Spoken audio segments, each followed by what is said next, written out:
everyone. Welcome to the Epic Vision Zone. My name is Jane Applegath, a former award-winning stockbroker, television producer, yoga instructor, serial entrepreneur, and now founder of the Epic Vision Zone. Each show, we offer you an inspiring person or message to bring you closer to your big dream by showing you how to enter the portal to possibilities, prosperity, and potential so that you can live your epic life. Thank you so much for being here today. Famous author Stephen King wrote, "The scariest moment is always just before you start." Lanette Pottle is on a mission to help women channel their unique wisdom into compelling books that captivate readers, showcase their expertise, and create lasting impact. A business strategist turned transformation book coach and publishing mentor, Lanette is a multi-book Amazon International best-selling author, the founder of Positivity Lady Press, and the driving force behind the international best-selling Light Beamers book series. Her extensive book writing knowledge and expertise have led her to work with renowned media outlets such as Hay House Radio, Authority Magazine, Next Advisor, and much, much more. With guest appearances on numerous podcasts, a TEDx talk, and even sharing the stage with New York Times bestselling author Jack Canfield, she continues to grow her influence to inspire others. A steadfast advocate for women, Lanette is dedicated to helping women amplify their voices so that they can spur positive change and make a difference in the world. Her energetic and inspiring process has made her a trusted guide for women authors, encouraging them to shine through her She Gets It published brand, including the podcast she hosts by the same name. Welcome, Lanette. I am so excited to have you here today. Jane, I am thrilled to be here. So good to spend time with you. Well, writing a book, let's delve into this journey. First and foremost, I would love, and I'm sure our audience would love to know, what inspired you to do the work that you do today? Well, it's really interesting because it's a place where I never ever thought I would be, first and foremost, right? I think we all have journeys and it's not always a straight line. That's certainly been the case for me. But the reason I'm doing the work that I'm doing today is to inspire and empower other women, knowing for me, it took me 7 years and 56 days to publish my first book. And the reason why is total garbage. It was because I was arguing my limitations, telling myself a story about all the reasons why I wasn't good enough. I didn't have the resources. I didn't know the people. And it really was all a big story. And I know that I'm not alone in that. There are so many women out there that have so much wisdom to share that can shape and influence our world, that's my driving force behind doing this work. Prior to this, I was a life and business strategist. And so the clients that I work with really are the same. Primarily, I work with women coaches and entrepreneurs. And what I found was that the book is a part of the business strategy, but also our conversation started moving more and more towards how did you write your book? How did you publish your book? And all of these types of questions so it was a pivot in my business, but it was just a natural kind of evolution is more what I think about it like. Yeah, I could definitely see that because you were sharing a transformation with women in your coaching. Yes. And through that transformation, we express ourselves, and what better way to do it than through a book? It's the daunting task of the book. Like you said, you were arguing with your limiting beliefs. I love that. But at least you were arguing. Mind you, it took you quite some time.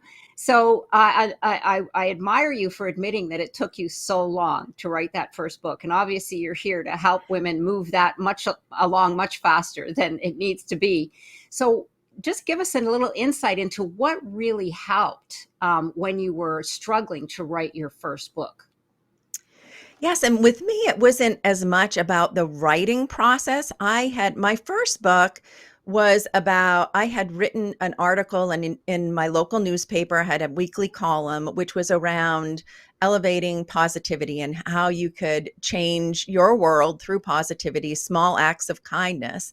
And so that whole year, I had all of this content together that I wanted to turn into a book, but I didn't have any idea how to do it. This was 2011, and self publishing certainly wasn't as prevalent and as easily accessible as it is today. But like I said, my beliefs around, I didn't know anyone that had published a book at that time. I live in a very small community in rural Maine. And so, how the heck would I do that? And I just moved on from the idea. And then if you fast forward to 2018, I was participating in a mastermind group. And one of the women in the group was talking about wanting to publish her book. And the leader of the group had said to her, "You can publish your book in 30 days." And being the cheerleader that I am, I'm like, "Yes, you can do this," like spurring her on. And then the conversation turned like in an instant. And my mentor, Jamia, she turned to me and she said, "And Lanette, you can too." Well, let me tell you, in that moment, I felt like a duck paddling, like my little feet were just paddling underneath the water. I was looking calm, cool, and collected on the surface, but I really shut down from the conversation and I went into this internal dialogue about who were you to say this to me? You don't know what I have going on in my life. And again, back to that arguing my limitations. I was an expert at that before I was an expert at anything else, I think. But so we got off the call, and that night I just couldn't get the conversation out of my mind. And I woke up the next morning and I thought, okay, maybe it won't be the book that you were thinking that you would write someday. Maybe it's about using something that you already have. And I went back, flashed back to this idea of this newspaper article, the articles that I had written. And so with Jamia's help, having a mentor, to your direct question, having a mentor to help guide me and encourage me and push me, quite frankly, to see more possibilities. She introduced me to the world of indie publishing. And what happened after that is, once the blinders are off and you start to see possibility, you find solutions all around you. And that's exactly what happened for me. I had been telling myself this story about I didn't know people that did things like this, and I wouldn't be able to find an editor or do these things. Well, as it turned out, here in my little rural community in Maine, I found a world-class editor. She had worked for some of the top 5 publishing houses, and an amazing woman, and I partnered with her. And so she became my editor. The person that did my layout and design work also was from my area. She had been living in Nepal and had recently moved back to my little small town Maine area. And I hired her to work with that. So I had this professional team to work with that was literally in my backyard that because I wasn't seeing possibility, I didn't even know they were there. But once Jamia, my mentor, had mentioned, well, hey, you can do this. And here, let me show you how to do this. Everything just unfolded. And I think that's the key. A lot of times we just need someone to help us see our blind spots. That was certainly the case for me, and it is with many of my clients. That is so rich. Yes. She basically, the mentorship pushed the door open for you so that you could see the possibilities. And by opening that door, what it did is it made you accepting of the help that was around you, when all along you were saying in your mind, there's nobody in this little town that's going to be able to help me. How could that possibly be? And they were right at your doorstep, but it required that opening, and for her to open that the possibilities for you, to change your mindset, in other words, so that Yes. you could be Yes. the receiver instead of the pusher. Oh my gosh, Oh my that gosh. is, yeah, that's true, right? You became the receiver instead of the pusher.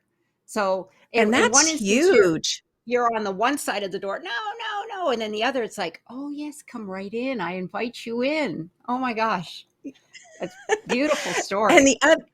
the other part of that, like you said, being the person pushing, well, yes, I was kind of pushing the door and arguing my limitations, but also I was the person in this life and business strategy world. In my coaching, I was being the support for other people. I was being the mentor for other people in their businesses, not their books at that time, but their businesses. And yet, even as coaches, we have blocks as well. And I think that's important to point out to any coaches that happen to be listening to this as well, is just that little reminder of opening ourselves to mentorship as well. Absolutely. We all need our mentors all the way up and never ending, because that's the Never ending. life learning, correct? Yeah, we just keep going Yes. on. And so that this kind of you've answered some of this question, because I've got here what holds women back. But what have you come across as some of the biggest fears and obstacles that women need to overcome to step into their authorship power? So I know there's Yeah. but there's got to be some core ones that we all struggle with.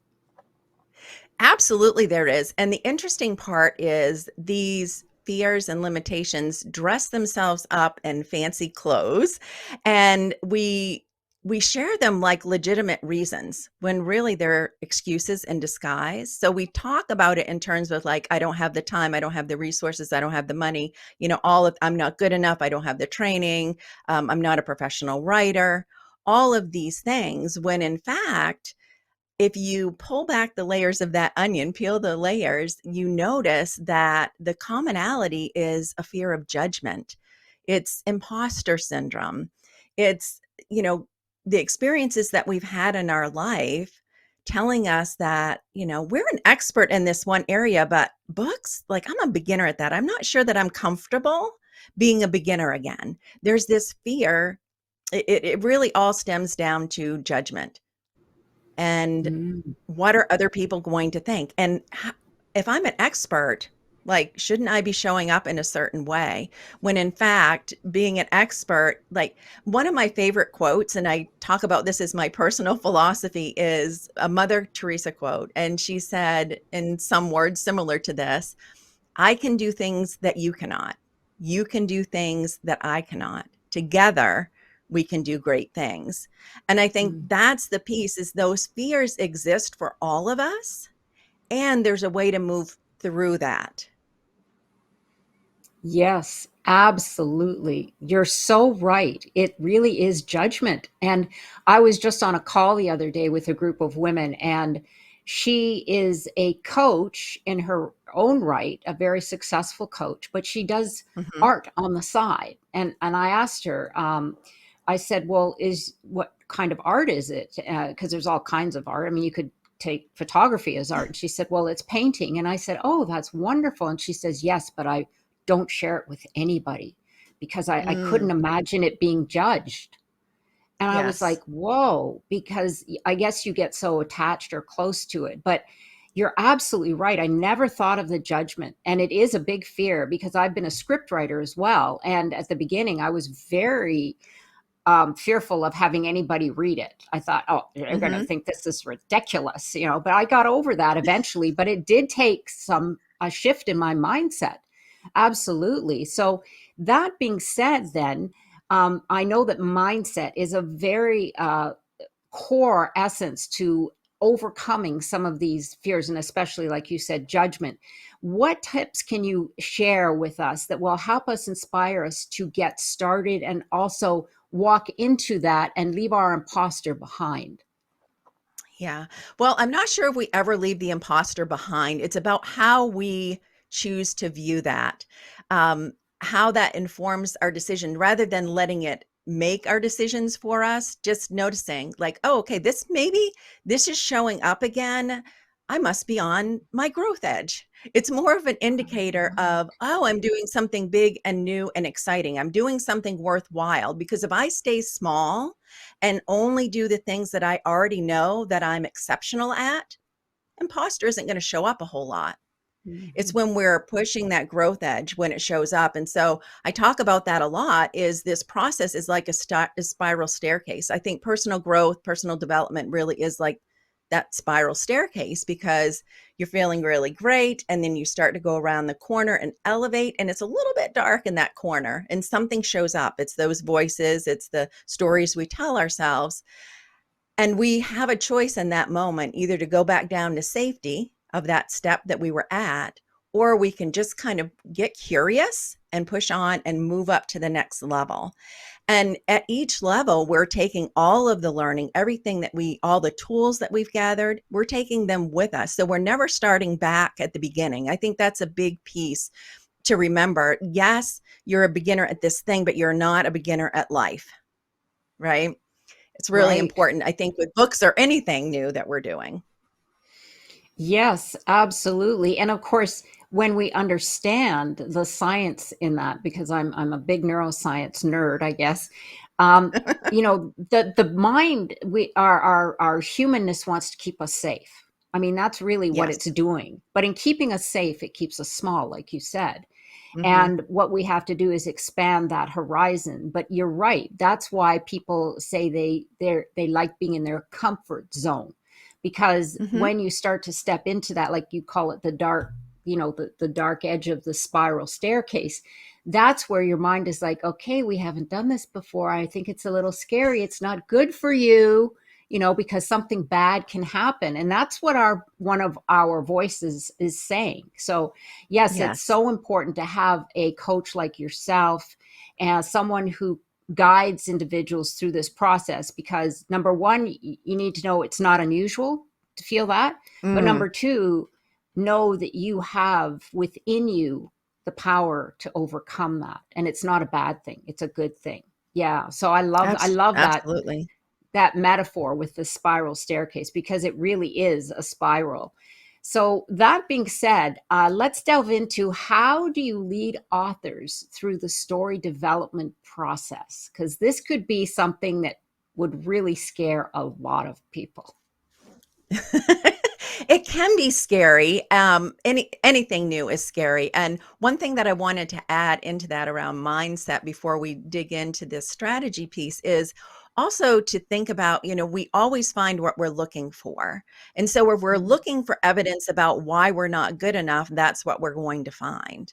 But if we're looking for, we have a lot of evidence in our life where we've done hard things, where we've done Mhm. things as the beginner and had wild success. We have that evidence as well. So, kind of putting your mind, your subconscious mind to work for you is like, find me these examples.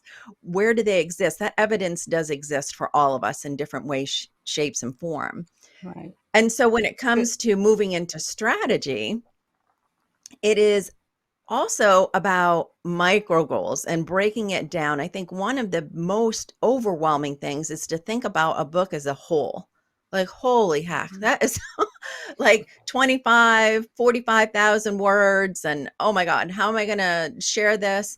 But when you break things down into micro goals, that's where you start to experience some success and start to feel some level of comfort of knowing, okay, I'm going to take this bit by bit. And one of the ways that we do that is really coming up with what I call a killer outline. And my killer outline is not traditional in the sense of what you may have learned in an academic setting. It's more about thinking about your audience, number one. Who is the primary person that this book is meant to serve? Who is it that you want to, and our books can serve lots of people, right? And just like I, as a coach, I can serve lots of people. I choose to focus on women who are coaches and entrepreneurs, but I serve other people, and your books will do the same thing.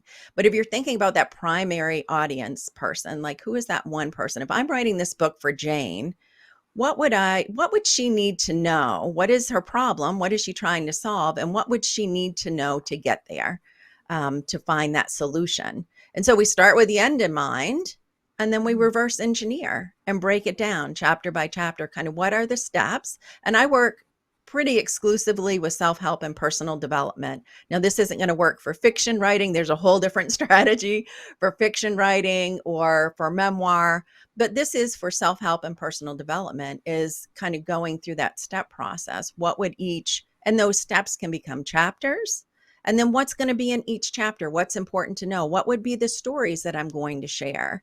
What would be the data, the supporting data that's important to share? And breaking that down for each point so that when you go to sit down and write, you're never looking at a blank page. Mm. This outline is going to guide you. Each writing session, you go into that and you know what you're writing about today. So it Right. cuts down that overwhelm and certainly um, a whole lot of the writer's block that can show up when you just go into it. You hear a lot, and I talk about it. You might have seen my Instagram post about this, but like some of the worst advice that I hear is just like, just start writing. It's like, no, Mm. please, no. If you want to journal and it's for the purpose of journaling or it's cathartic in that way, fantastic. But if you want to write a book, no, have a plan well before you start writing.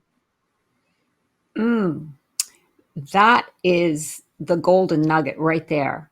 Have a plan, because you are right, Lynette. There are so many people out there that just say, just write. It doesn't matter if it makes it in your book. The practice is what it takes, and keep writing and writing and writing. And you're like, well, okay, but this isn't any good. This isn't doing me any good, because especially because you said your focus is on books that are for self-development, for like the authors are coaches trying to have their clients or their readers learn something.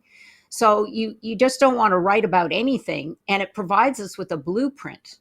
So I love that, because if Mhm. there's a blueprint, then we have something to aim for. And like you said, you're never at a day where you're sitting at a blank page and you say, now what am I going to write about? No, because you've helped the individual craft their blueprint, basically, and you take it from there. Yes. Yeah, I love that. That's really And helpful. one good, good. A couple other things I'd throw in there and thinking about the blueprint concept. I think the other thing that's really important to think about is just like every home has its own blueprint, every book does too. So it's not one size fits all, right? And Right. even though it's self-help or personal development, each author that I work with, their blueprint, their killer outline is a little bit different, the way that we approach it. And so it isn't one size fits all. One tool that we use often is about, and actually I have all of my clients do this before we start working together, is creating a story bank. And that's a place where you're not writing out fully fleshed stories or writing, but it is about capturing ideas from lived experiences that you could tell a story about, because what we know is story is what creates connection. And so having a book full of data or instruction isn't going to make a personal connection with someone. It's your stories. And in creating that story bank, maybe out of 100 story ideas, 3 of them end up in your book. However, you have all of this rich material that you can use in social media posts, that you can use in newsletters or blogs or interviews or your next book. So creating that story bank is also another idea as far as a strategy for getting your book created. Right, right. And I love that name that you've given it, Story Bank. It's And it's not it mine. I can't take credit for it, but oh, that is. It's like it's the, yeah, a place you're depositing all of these ideas. And it's also like just like we look for evidence, we find it. Well, when you start thinking about your life and your experiences as stories that you can use as teaching tools or to demonstrate a point, like every day you have something that you can add to that story bank. Just it right. doesn't have to be big and audacious. It can be this kind of seemingly humdrum situation going to the grocery store, and something happens at the grocery store that is a perfect demonstration of a more complicated point that you want to be able to share with your reader. You're right, because when your antenna is up, so to speak, and you've Yes. planted this seed working with you, say, and your antenna's up, then let's say something happens at the grocery store. Normally, you would just come home and maybe tell your spouse or someone, and then you'd forget about it. But then you could say, "Wow, this would be a good story for my book." Or something that I could put in my bank to reference Yep. later. So I love that, because you've got people living on a plane of awareness now, for the purpose of writing their book or putting it for, like you said, your blog, your social media, et cetera, et cetera. I love that. That's brilliant. Oh my God. Put your stories as deposits in your bank. Thank you for that. That's wonderful. So that being Good. said, we're putting these incredible um, chunks of information into our bank. So, what are the keys Mhm. then to turning our wisdom into impact? Share some of the strategies, because this is something that I am so excited about sharing, because there is an strategy to making your book a best-selling one. There is. There is. And there's lots of tactics and techniques that I could share and talk about metadata and categories and all kinds of stuff that would just make you go like blurry eyed. But at its core, whether it's a bestseller, whether it's your impact, where you're going to have that is when you're writing a book, when you're taking your wisdom, the things that you're passionate about, something that you love to talk about, right? That's where your best-selling idea comes from. Because if you're excited to talk about it, you're going to be excited to write about it, and then you're going to be excited to tell people about your book. One of the things that I see too often, and just breaks my heart, is people write these great books and then they think that just by putting it up on Amazon, it's going to fly off the shelves. And in truth, it will sell very little if you're not talking about it. It's about creating the buzz. And with bestsellers, I think one of the things, it's incredible. Number one, I want to acknowledge it's incredible to become a best-selling author, to have a book that has that title that is a bestseller. And also, what I want to shine a spotlight on is best-selling is much more to do with marketing than it is about the content of your book, other than what I just shared, right? If it's something that you're passionate and want to talk about, that you have an idea that can change lives, that can transform lives, that can transform communities in our world, you get juiced up about that and you want to talk about it. And so it's easier to start that, what I call the credibility continuum. It's about starting to, you're talking about it, then somebody else is talking about it. You get some PR, you get some, you're in the paper, you're on the news, you're on a great podcast. And then people start, there's more opportunities that come from that. It starts this whole credibility continuum. So as far as choosing that idea, that's where it all starts, and that's where your bestseller comes from. We can build a strategy and we can do all those tactical things, but if that one thing is missing, forget about it. Because even if you happen to get bestseller status, what does that gain you?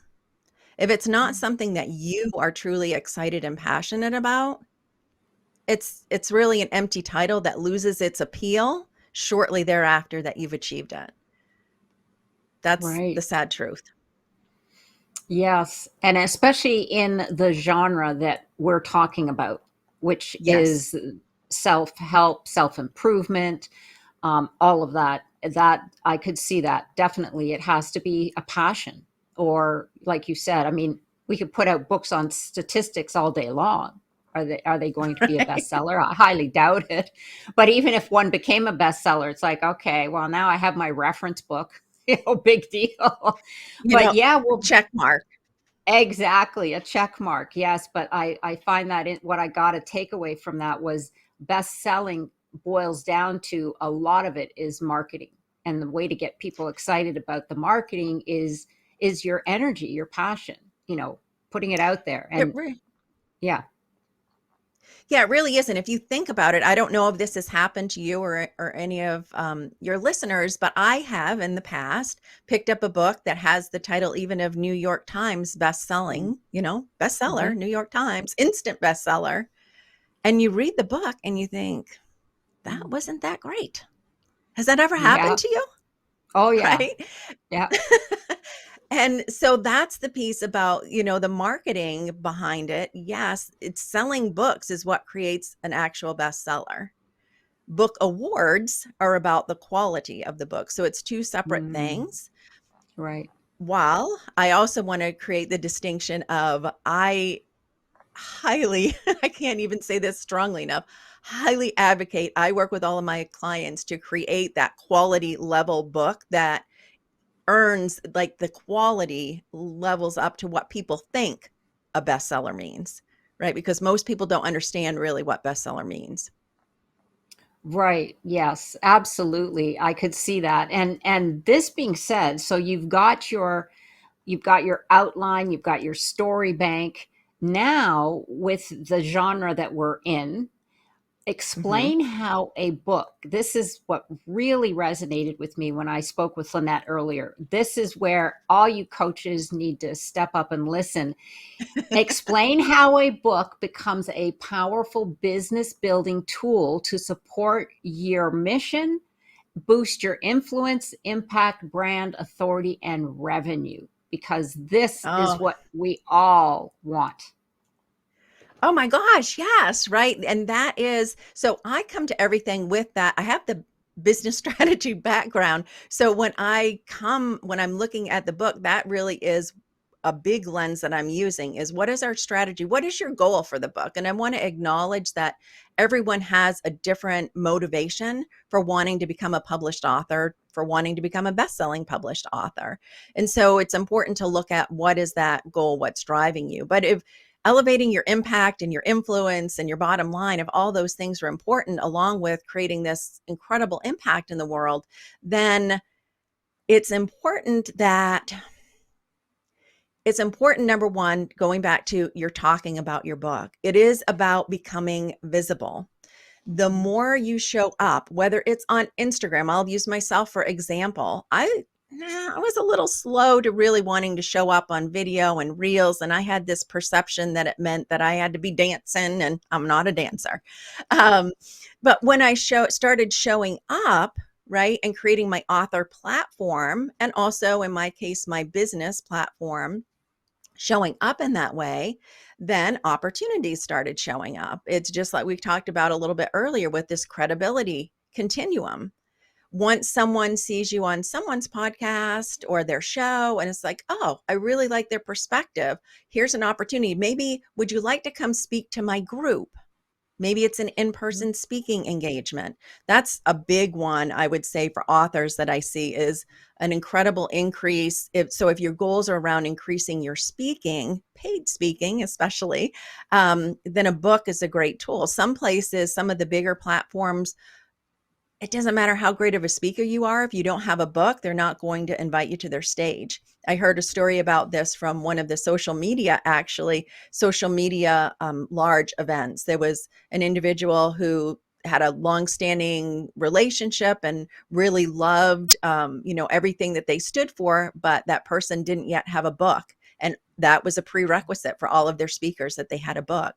So if you want to get on more stages, someone's going to hear you, invite you onto the stage. When you're on the stage, who are you meeting? You're meeting other event planners, possibly people that future coaching clients, somebody from the media. Okay. And then you get this media opportunity, and then more people learn about you. It's compounding effect. I think that's the big takeaway, is you can have a book and do nothing with it. That's something you can choose.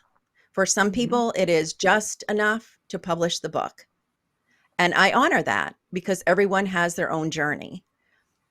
If, however, your motivation is, just like I said, to build, to elevate your credibility, your influence, your brand, your bottom line, your impact, all of those things, it's about showing up. And when you show up and then you have your book to support this, you're the expert, right? You wrote a book about this topic. There's something that happens innately, just immediately. You're no smarter, you're no more experienced. Well, you have gone through quite a personal growth journey if you've written a book, in full Yeah. disclosure, but you're still the same person as you were before you wrote the book. But in the eyes of society, you have, because you're one of probably 3%, 1 to 3% of people that say they want to write a book actually do, Right. right? So that gives you a lot of instant credibility. And there's not a lot of places we get that kind of instant credibility as we do with a book. So it's about being visible and then riding that wave of momentum. And when you start to catch the momentum, that you don't stop. I think that's another place where I see people make a misstep sometimes, is it's like, oh, I've got this big influx. I was on this top 100 podcast and I had a big influx of business. And then they just kind of get back into the business instead of thinking about working on the business and how the book Right. will serve them. And they shy away from it. So it can be Mm. like a feast and famine cycle.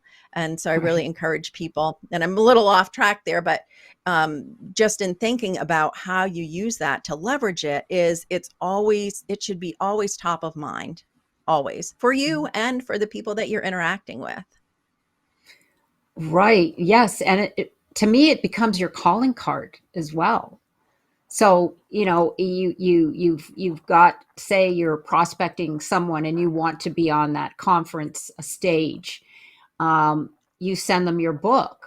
Maybe it's not Yep. necessary that you are an author, but if you do have your book, well, let me send you my book, because I feel that, I would resonate with your audience, and then that becomes your calling card as well. Yes, I love it. That's the influence and the impact that you can have. And what I love too, Lanette, is the impact that you can have with a book. You can't Oh, maybe yes. always touch base with people, but people will find you maybe through a book, because I'm a great book reader and I'm sure you are too. Yes. But, and there's people that I never would have known of except that I've read their book. So, yeah, Well, go a ahead. quick story just recently that happened with the Light Beamers book series. They're an anthology, so it's a collection of stories. And I just got reports on those there's a delay in the reporting and your sales, but I just got a March reporting and saw that the book sold 21 copies in Australia. This is a group of women Oh, in the United States that are authors in this book, 10 authors from the United States, and yet 21 books. And 21 maybe sounds like a little thing. And when it comes to royalties, it's not going to be a lot for 21 books. But when you shift the lens and you think about impact, and yes. now these women have their stories. That's going to start because we have a book. We recommend it when it's a good book. We give it to our friends. We give it as gifts. I think about the most transformational book in my own journey was Jack Canfield's book, The Success Principles. And I have gifted that book. I can't tell you how many times, right? Because that's what we do. We love to tell people about things that work, that are transformational, or just great. If we find a great pair of shoes that we like, we talk about it. Books are Oh no yeah, different. Books are no women different. are great at that. It's like my husband's like, you women, boy, I tell you, you encourage each other to buy things. I said, well, someone has to keep the economy going. But you're right. You're absolutely right. And that kind of gave me chills, because we are making an impact, and the way that we can expand that is through book writing. And one thing I just wanted to put in here, it doesn't have to be a huge volume book. It could be, something as small as a Amen. pocket book, and Yes. even that, those are fabulous and influential. So that being said, let's move on to this question, because this goes back to the point that you made about judgment. Well, Lanette, this question goes back to what you were saying about judgment. And I'm sure there's Mm. many people that you may have dealt with in the past, talking of the pros and cons of feedback. So, why is that important? And what advice can you share when clients are resistant to feedback? Yeah, feedback can be tough, right? Because we are Mhm. tender, it's vulnerable. We've done this work. And one of the things that we do in the process is we have alpha readers, someone that's actually reading through your manuscript before it even goes to the editor. And the reason for that is to get feedback about, are there any ideas that maybe are disconnected that you can address before you even go to the editor? And so, what's important is setting our minds in motion for receiving that feedback and reframing what feedback is, because it is a gift. When we're asking for feedback, it's the intention. When we're choosing people, and this is a big thing, we are choosing the people that we work with, and we are choosing the people that we invite to be our alpha readers. When we're choosing those people, it's because we respect them. and we value their opinion. It isn't just some random person on the internet. We've built a Mhm. relationship already. And so, in taking that feedback, knowing that they have your highest good in, all of this is coming forward to help you shine, to make you better. At the same token, with feedback, is that just because one person tells you something does not make it true. So when you think Mm. about in writing, if we, with alpha readers, I say invite 5 people, think about people, and we talk about different categories of people to choose. But in these 5 people, if one person says something and their feedback doesn't resonate with you, it doesn't feel right, like to your intention of what you're trying to write. If it's only one person, then I would say, okay, we'll always thank you for your feedback. Thank you for taking the time to share that with Right, me, but it isn't necessarily something I'm going to take on board. right, But if you end up that you have 3 people that said in this same paragraph, you kind of lost me here, I wasn't sure, or I'd like you to say more about this, you left me hanging. Okay, if 3 people told me, then I probably need to take a look at this, even if I'm thinking it's crystal clear. We're always going to think we're clear because it's our idea. Right?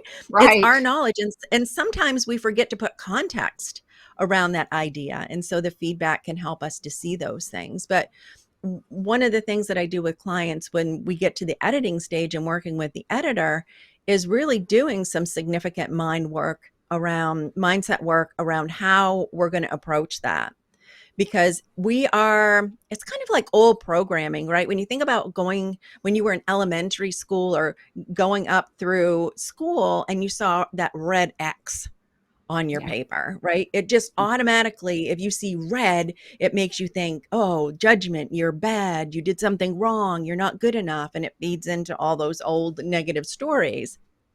Whereas if we can retrain our brain to see that when it's coming from the editor, every place that there's a red mark or there's a comment, it's an opportunity for your work to shine even more greatly. Mm. They're there as your partner to help you turn that into sparkle and shine, right? To put that, no one can share your intellectual property, your lived experiences. You're the only one that can do that. And until it gets on the page, it's not going anywhere. But no matter how rough it is, once you get it on the page, sharing it with those alpha readers, sharing it with the editor, and getting the feedback, they can help you refine it.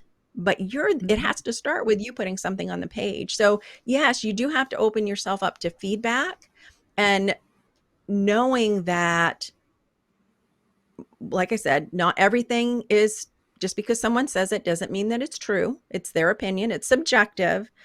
But also looking at, does it change the meaning? One of the things the clients that we're working with right now on the third Light Beamers book, as we're going into the edit review, what I'm saying is approach it thinking about, maybe that isn't the exact word that you would use, but does it change your overall meaning? Because the Right. editor typically is grounded, right, in the industry in a different way. And so if there's a different phrasing to make it grammatically correct or to make it flow, to make your idea more clearly, as long as it's not changing the overall, it's like, okay, great. She just gave me a nugget that's going to make me better. I don't need to wrestle that. I don't need to fight with that. I'm just going to, okay, great. Good. That makes my idea clearer for the audience. It's always about the reader.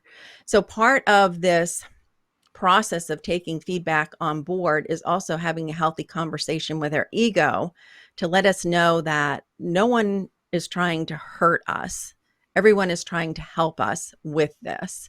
And feedback from anonymous sources, that's a whole other conversation, but kind of in this realm of people nurturing you, working with you, helping you to get your work, usher your work out into the world so it can make the impact that it's meant to make. That's really about getting your mind wrapped around, it isn't punitive. It isn't someone trying to tamp you down. They're actually trying to lift you up. Oh, I love that. Yes, that is the key. And I love the fact that you walk them through their mindset because it's perspective, right? Like you said, Mm-hmm. they're here to make you shine. They're not Yes. imposing rules and regulations because it's their way or the highway. So yes, absolutely. That is a great way to approach feedback, because I do empathize with. I'm not one that takes feedback poorly. I'm always like, yeah, don't worry about it. I mean, I want your opinion. Tell me what you really Right. think. But I understand, because I have met people who get offended when you try to correct them, and it's not because you're trying to lift them up. You're absolutely right. Mhm. You're not trying to offend them, but yeah, it's mindset, definitely. And Yeah. even and I would say I've worked, so my former life, I was a human resource professional, and it always depends. It's situational, I find, with how people receive feedback. If it's Mm, something that you feel really confident in, you receive the feedback differently than if it's something that you feel vulnerable or you're already feeling a little yeah, wobbly about. right. So I think that's the other thing. Sometimes we have authors that go into it. This is like, oh, bring it on! Like the Yeah. more feedback, the better. And then they they sometimes are inadvertently inviting people to be abrupt and curt with their feedback instead of being Mm, thoughtful with their feedback. And right. really that's what it's about. It's about being thoughtful. And yes, it's vulnerable. No matter how tough you are, no matter how much you invite and love feedback, it's different when it's your, especially your first book. The Yeah. first time you go through that process, it's really tender. Yeah. Well, that's why the authors need you to help hold their hands and tell them it's going to be fine. We're making a masterpiece is what we're doing. Yes. It takes some Yeah. time. But well, that being said, now moving on to another avenue of book writing, promoting your book. Mm, Give us, mhm. and you spoke a little bit about, getting excited about it and social media and all that, but give us some insight, because this is a whole business on its own of book promotion. Who is involved? When do you start? And the difference it makes when you have a plan. Yeah. It is just like writing. You must have a plan, and the number one thing on that plan is you start promoting your book the day you decide to write a book. And that is often something that gets missed, right? We think about, oh, it's not until I'm actually ready to publish that I'm going to start talking about the book. No, you start marketing, and you may not think of it as marketing, but you're going to pull back the curtain and let people in on your process, because like over 80% of people want to write a book. Like I said earlier, only 1 to 3% will. So people are going to live vicariously through you, number one, and they're going to be involved and invested. They want to see what's happening in your process. So when you invite them in, you are whetting their appetite to want to learn more about your book. So you start early and you talk about your book from beginning to end. And how you do that is sharing the process that you go through. And I encourage my authors to share, the ups and downs. It's not all sunshine and roses. It is work. And there are times, like I said, that are tender. And just share that and just show up as yourself going through the process. People respect that, and they are going to want to be on board. Then when it comes time that it's publication, also, like I said, they're already can't wait to get their hands on the book. But probably about 12 weeks out, you're going to gather a launch team to help you get this book out into the world. And those people that have been following your journey, they are geared up and ready to help. They want to shout from the rooftop and tell people about this masterpiece that you have created. And so it helps a lot in creating your launch teams. And we could do a whole episode, right, on book promotion and all of these things. But it's creating a community. We talk about building an author platform. It means having a following, having people that are interested and invested not only in your topic, because anybody can write about your topic. Probably 100 people already have, but there's only one you. And so it's Mhm. about having people invested in you and your book, right? And if you don't Yeah. show up, then they don't know, like, and trust you. And that's the big thing. Why we show up and want to be visible is people don't know you until you show them. You need to show up. Exactly. Yes. And thank you for sharing that, because I read that on your site and I found that fascinating, that the minute you decide to step into your authorship, you start promoting. It's not, Yep. oh, now I've got my book, because I noticed that there's so many now that do pre-sales. And Mhm. that's before their books even printed. So that was a light bulb for me, because I've always thought, well, I have to have it written and in print and ready to go before I mention it. But that's not the way it works today. It's definitely Nope. not. And it makes a Nope. big difference, but fascinating. And yes, maybe one day we will put that on, about a whole series on book promotion, because it is an entire business on its own, for sure. It is. So, It is. speaking of getting it printed, this is Mhm. something that I was very curious about. What determines how many books you would order with your first printing? And is there a minimum that you must print? Well, that's a great question. And one of the beautiful things about the industry these days, and self publishing and people professionally self publishing, is you don't have to. In fact, my authors don't. They use print on demand technology. So they work with companies that distribute to bookstores and libraries and colleges and all of those things, but they print the books on demand. And the benefit of that is you don't have that, number one, upfront investment, right, to buy 2,000 books. And then where the heck are you going to store the books? And you're probably going to have to spend more money to rent someplace to store them. And then you have to distribute them. You become the distributor when you are purchasing books. Print on demand eliminates that.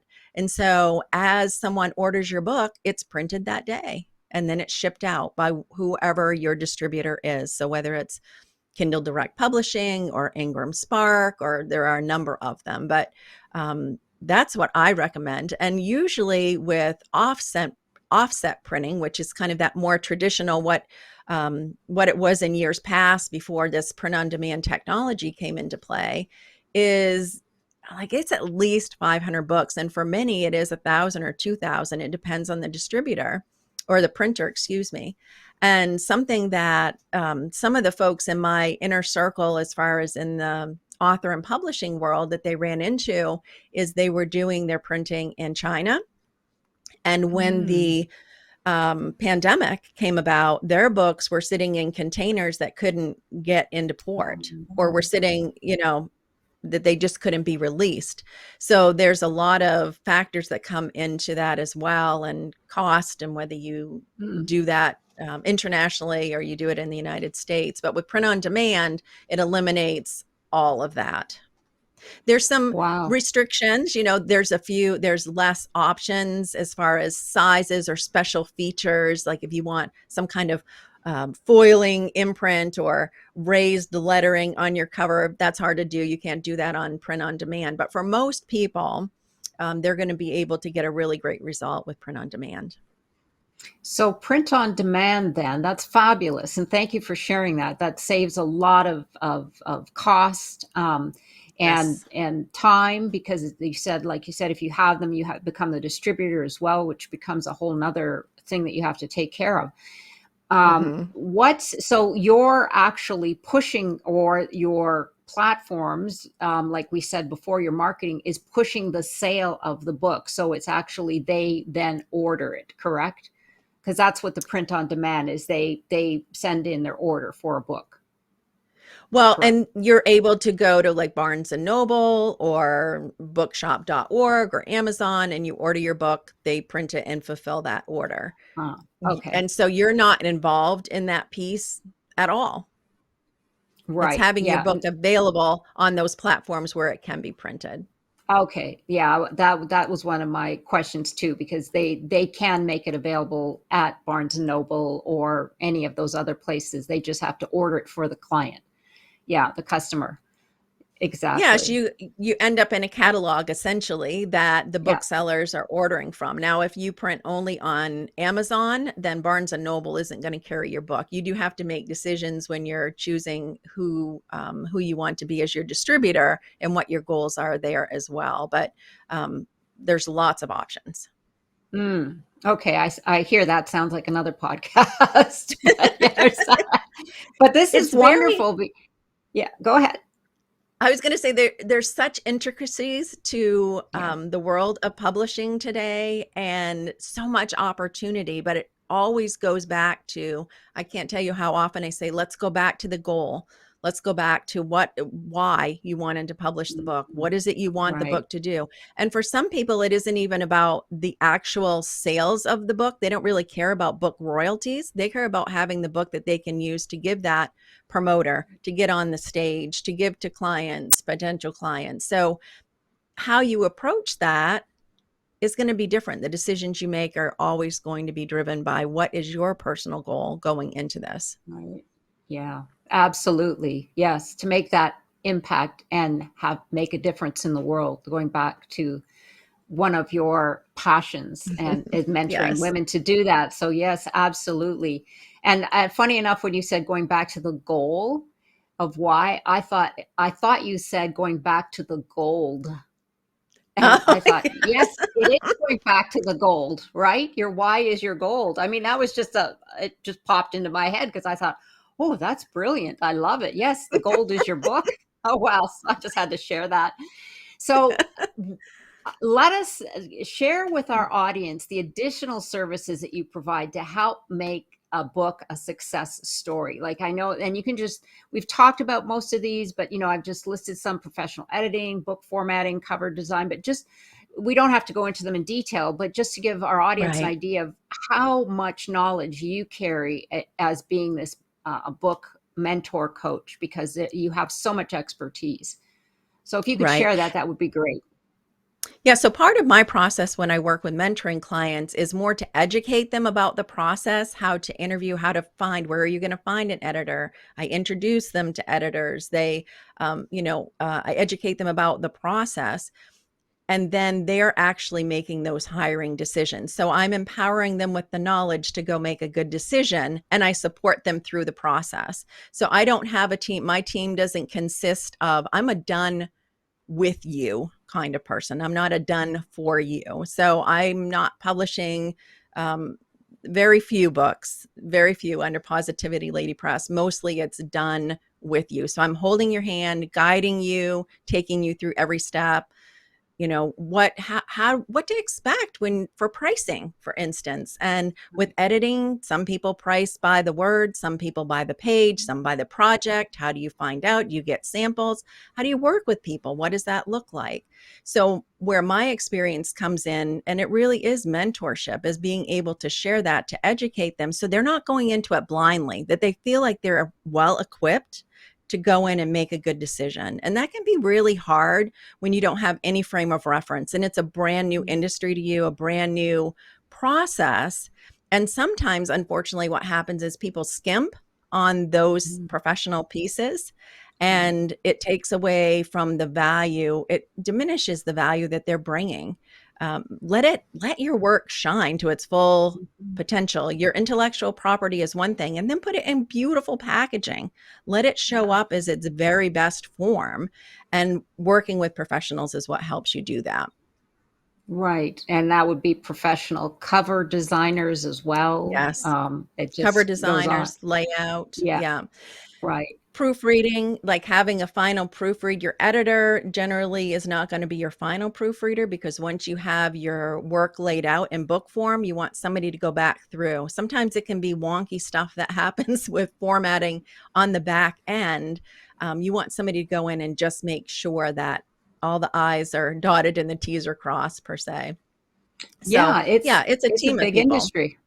Yeah. Yeah. It definitely takes a village. I received a book just recently from someone who had written their own book, a coach, and I think they may have skimped, because for me it didn't feel very professional. Like even the printing inside was kind of big and clunky, which was odd, because usually, the print is good.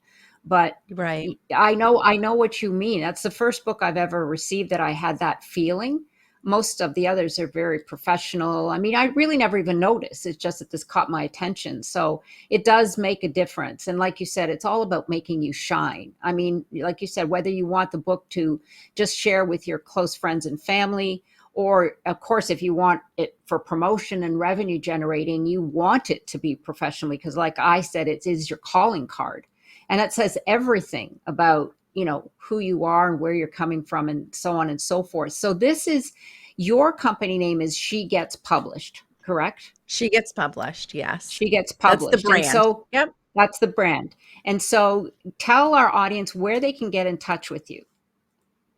So I the mean, easiest place is, yeah, you can go find ahead. me. I'm very active on Instagram, which the handle is at She Gets Published. And then my website is shegetspublished.com. I do have a podcast as well, which is rich with information if you're interested in this whole conversation, going deeper into thinking about the things, all things writing and publishing. And it's shegetspublishedpodcast.com to find that. Okay, wonderful. And if there was one critical message you could share with the world, what would that be? That's such a loaded question, right? There's so many things. And I think for me, at its core, it's just the message of you are capable of so much more than you give your self credit for. And I think that's a universal message. I think we Mhm. sometimes put limits on ourselves and what we're capable of doing. And when we unleash our full potential, the impact that that makes in the world. Yes, absolutely. Well, thank you. That was beautiful. And because we're here on the Epic Vision Zone, I have one last question for you. If your life were an epic story, what would the title be? And this was not an easy one for me. You think the book person, this would be easy, but no, because there's so much research that goes into getting the right title. But from the core perspective of what has my life been like, I think the things that came up for me is like messy growth. There's no straight lines. Mm. These are the things that are true for me. Um, or maybe it would be something like, you've got this.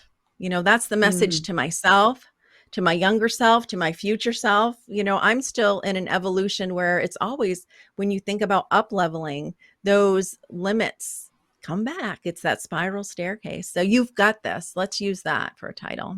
Yeah, I like that. That's inspiring. You've got this. And then your subtitle could be Messy is marvelous. Messy makes us marvelous, right? There you go. I love it. That's great. Well, thank you so much, Lynette. This is packed with so much valuable information. I wanted to thank you again for your time and joining us here.